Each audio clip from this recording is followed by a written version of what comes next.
There's no better way to get better at football than playing football. So if you want to, Taylor's going to finish it. I've always been confident in my abilities. I think, I'm a guy that can go out there, and I always believe in myself that I'm going to get open and make the play if they throw me the ball. The third. Ryan, end zone shot for Pierce. He caught it. Oh, what a... Hello, everyone, and welcome to the Colts cast. We're here to talk about everything and anything Indianapolis Colts. Here's Jamal Lawrence, and I am Eric Smith, your co-host of the Colts cast. Jamal, I thought about something. I need to get another jersey. Should I go with the blue again? Got to go with the blue. It's the only ones I rock. Really? You don't got no white? Nah, got the blue boy right there. 2 blues in my closet. 3 total. Okay. Yeah, I think I'm going to stick with blue just because I feel like even my white polo, my Colts polo, I already messed that up. It's so dirty. Yeah, that's my problem. White. It's so hard. It's so hard to keep it clean. So, all right, I'm going to keep it blue. We'll see who I get. Mandatory minicamp has started this week. A lot of injuries right now. A lot of injuries reported that we saw. I did notice that. But the big story, I think, really is Anthony Richardson was taking some starter reps. That's big news. So it looks like they're swapping that out, Gardner Minshew and Richardson. Sam Ehlinger's not getting no love. You notice anything pretty big in minicamp? Yeah, Sam Ehlinger ain't getting no love. No, I'm just kidding. No, I did notice the injuries, man. That was the biggest thing I noticed. I don't like to ever talk about the negative stuff like that. And I know some of this stuff is just formalities. But, man, like when James Boyd posted the injury list today, the people who weren't practicing, I was like, sweet Jesus. Again, I know we're not going to see JT on the field. I know we're not going to see Shaq on the field and all this other stuff. But, man, I just hate seeing these injuries. I know they're little things. I know they're formalities. But I like to see these boys on the field getting some work in all offseason. Yeah, I really wish that's how it is. But, yeah, we're not going to talk about minicamp too much. Yeah. We weren't there. But, look, we stated we would do an episode on this. We did Michael Pittman.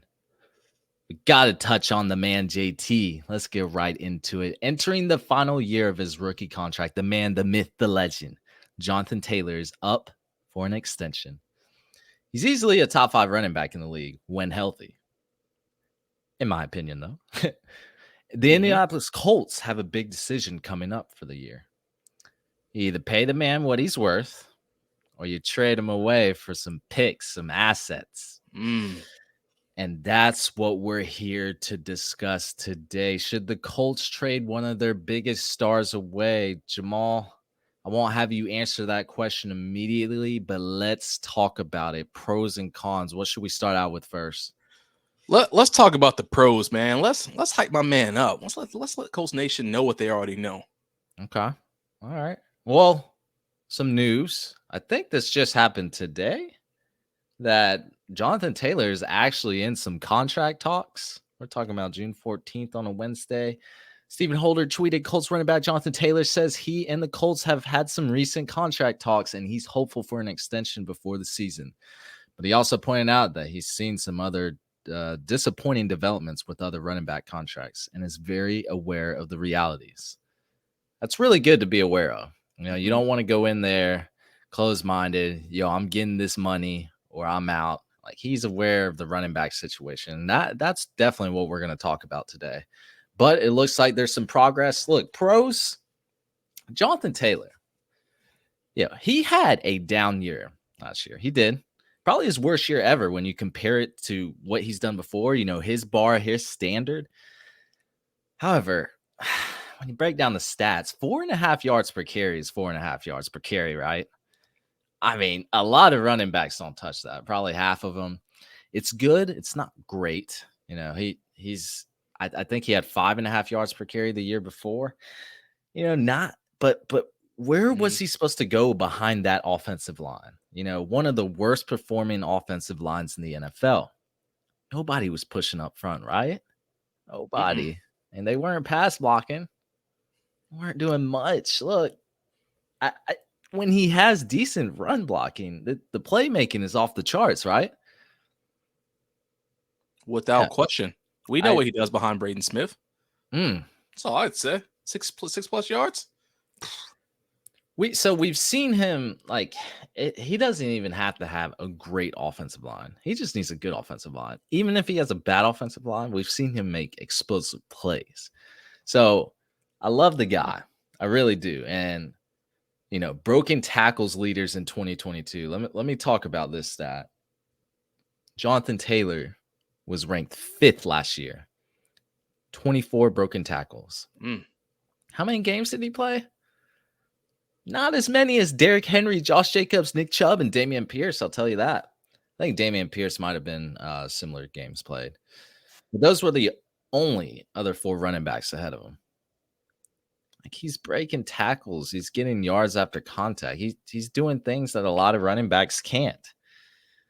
I think Taylor only played 11 games compared to the others. But yeah, anyway, in 2021, 3rd in broken tackles behind Najee Harris and Javonte Williams with 25. 3rd. So 2 years in a row, that man is breaking tackles at an alarming rate. That just goes to show his ability to shake defenders is no fluke. That's, to me, I mean, I can go into more stats, but geez, Jonathan Taylor, we have to admit, he's got star power, right?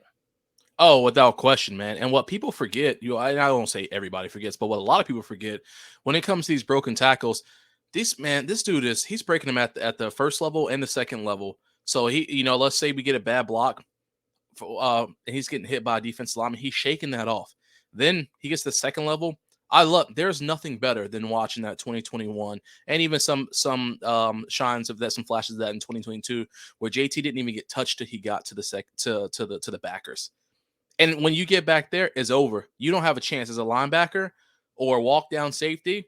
You don't have a chance against JT one-on-one like that. So when he's getting tapped in the backfield or he's getting tapped at the line of scrimmage, he can still get through. But once he gets to that next level, it ain't going to happen. And I think that his broken tackles would be even higher had a linebacker got a chance to touch him at that second level or safety got a chance to touch him at that second level.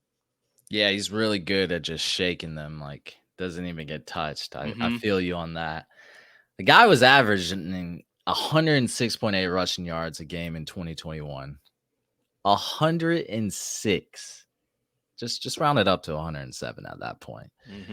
Which, of course, was first in the NFL. Even in 2022, in his limited injury-riddled season, he was 5th in the NFL at 78.3 yards per game. 5th. Come on, guys. We were passing the ball a lot of games because we were playing from behind. Like, Taylor didn't get the chance. He didn't get the chance to score a lot because, I mean, we couldn't do anything in the red zone, let alone get there. But he didn't get, the chance to put up 18 rushing touchdowns. But I felt like some games he didn't even get a chance to touch the rock because we were always playing from behind. Jonathan Taylor was the heartbeat of the offense. Everything starts and ends with him. Another thing, who's able to pass block and pick up blitzes like him? I feel like if you want a career in the NFL, what do you got to be able to do? Got to be able to pass block. You got to be able to run. You got to be able to catch. Got to be able to pass block. I think that's one of the biggest ones. People get benched for that. Look, we don't want you just running the rock up the middle, catching passes on a wheel route. We want you to block. Like, everyone has to block essentially, except the quarterback. And even some quarterbacks, they'll run in and they'll give it their all. That's called effort. Now, I really don't want my quarterback doing that just because I don't need them getting hurt. But look, Taylor's pretty good at it. I think, although we saw him falter a few times last season, I really think that was from poor communication. We don't really know, but that's what it seemed like. Like, the assignments weren't right, and he was looking the other way. Things like that. But which is the story of the offense. Just want to throw that out there. If that's not just Taylor, that was the entire offensive line, wide receivers, quarterbacks. It was the entire offense. So exactly. Yeah. People. I mean, we had suspicions people weren't running the right routes. The blocking assignments maybe weren't right. Just like pre-snap reads, things like that. It was all jumbled up. I don't know what happened, but yeah, Taylor is a complete back when you talk about his pros. I'm talking about a rare combination of speed, power, vision. He's got all that. Everything he needs to excel at the running back position. So he's that all down back. He can be. I don't know if Shane Steichen will use him like that.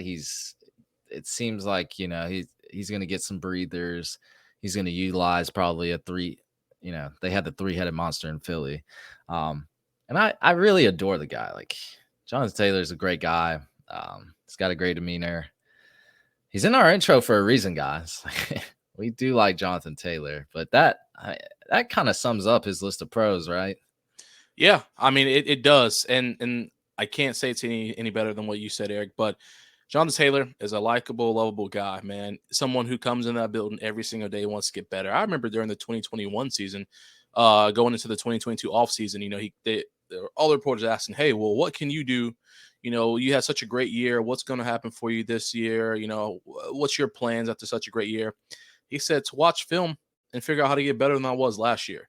That man, humble dude. All he wants to do is get better. It ain't about him. It's not about the Jonathan Taylor show. He said, I want to watch film, see how I can get better for the team. So whether that mean I need to be running more, whether I need to be blocking more, whether I need to be off the field more, whatever's best for the team.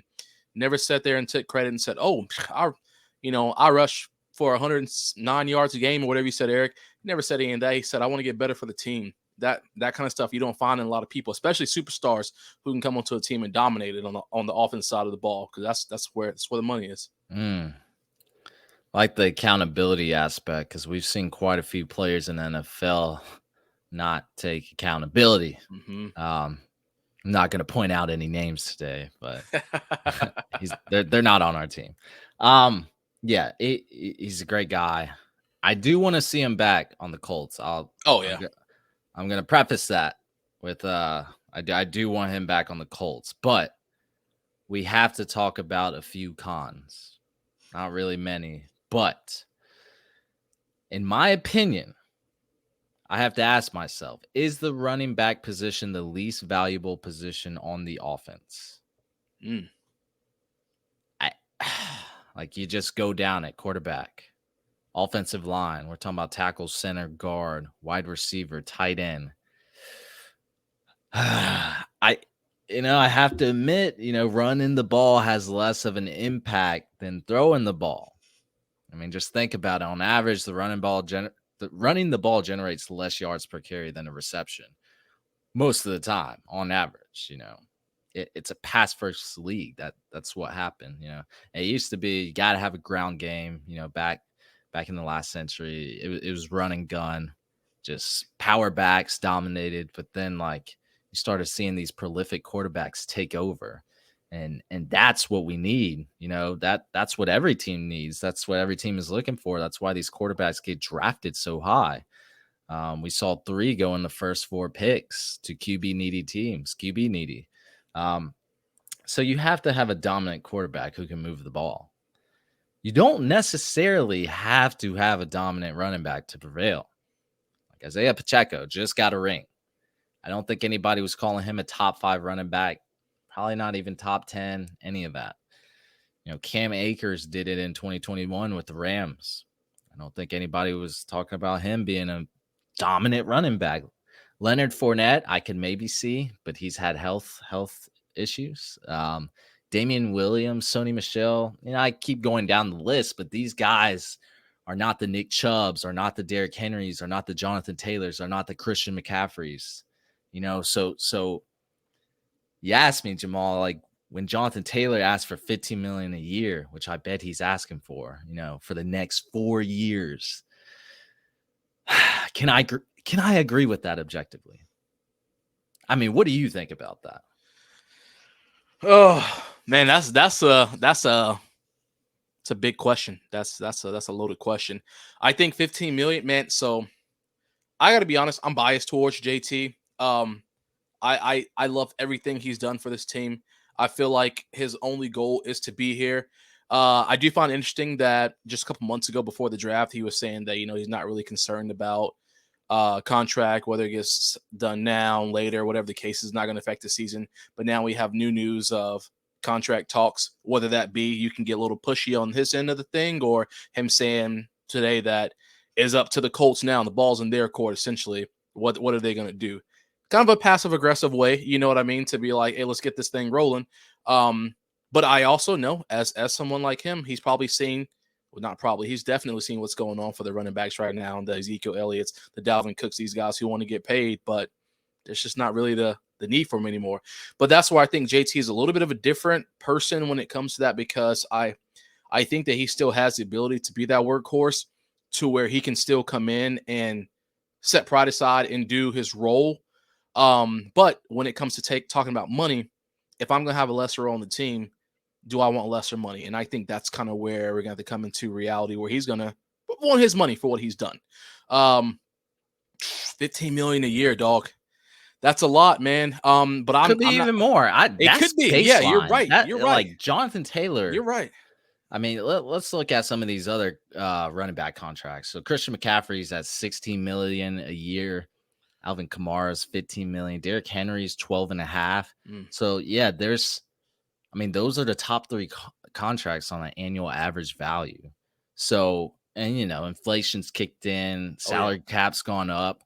Those contracts are going to continue climbing higher at least a little bit. Nick Chubb's at 12.2, Joe Mixon 12, Aaron Jones 11.5. Like, he's a double-digit player. Yeah, I'll tell you what. Yeah, I tell you what. With the high amount, let's say he's reaching at that 15 to 18 range.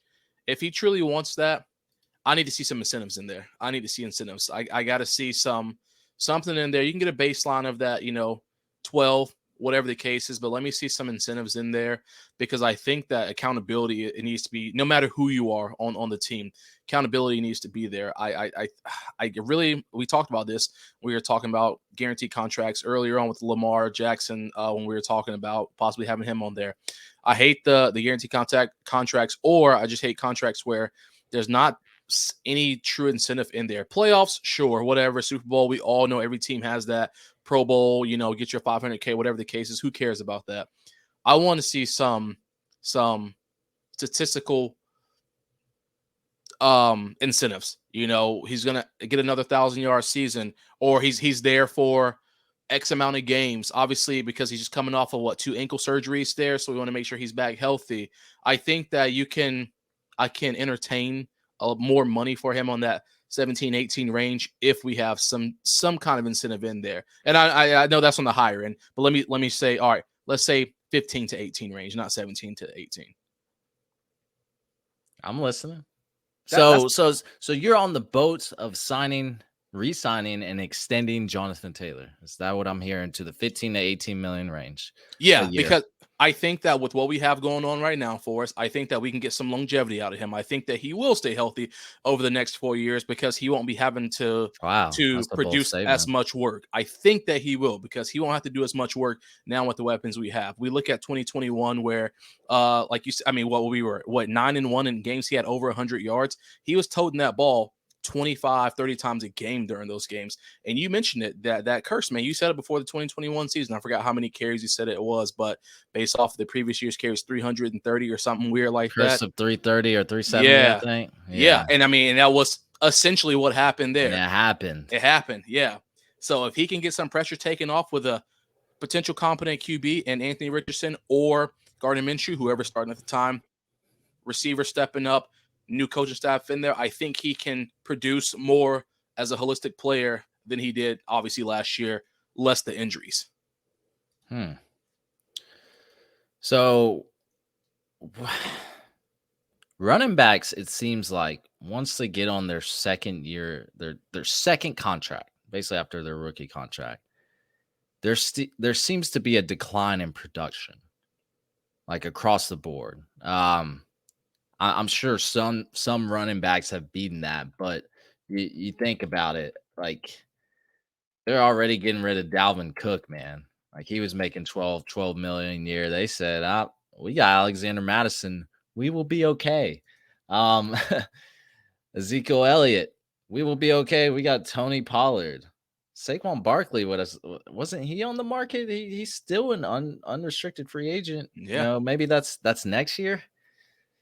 Either way, there was talks about him, Austin Eckler. Like it seems like running backs are kind of like there is an actual running back carousel. You know, kind of how like we did the quarterback carousel, Yeah. but there's actually a running back carousel. Panthers got rid of McCaffrey. They kind of had to. They were in a rebuilding stage. Like when, Alvin Kamara, he's got a few years left on his contract. Derrick Henry, I heard reports that he was thinking about retiring. I don't know how true that is.